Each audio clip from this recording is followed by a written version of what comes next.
there was a funeral a week, if not more. I lost a lot of very, very close friends. For people of like my generation, it was a plague.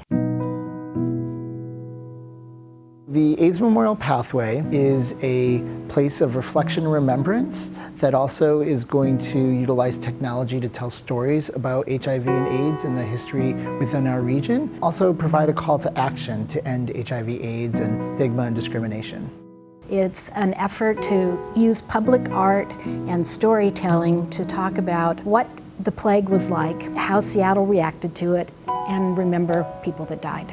The AIDS Memorial Pathway is going to be on Capitol Hill in Seattle. It's around the light rail station and also the north edge of Cal Anderson Park. So many people have been impacted deeply by the virus. So memorializing those stories helps us to create a broad picture, to have a more accurate, panoramic view of how the virus has impacted many people in this region. If you had an AIDS diagnosis in the late 80s, you had 1 to 2 years to live. Seattle and King County became a model for the rest of the country.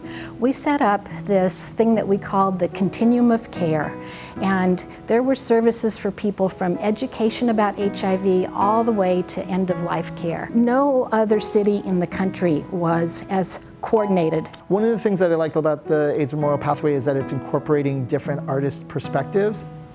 I'm the story gathering consultant for the AIDS Memorial Pathway, and that means I go out and interview people and collect their stories talking about HIV/AIDS. They told me in 1990, I think it was 94, that I was positive. History is vast, and this virus is vast, and its impacts on people have been vast. It's also a symbolic way of talking about a pathway of what we've experienced and being able to look back and see where we've been, to kind of take stock of where we are now and to see a pathway for the future. I think that this is about looking at how we deal with a crisis and what are the ways, the best ways for us to respond to any crisis. We want to create a place to honor the people that died.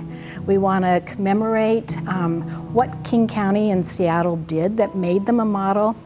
And we want to talk about the fact that it's not over.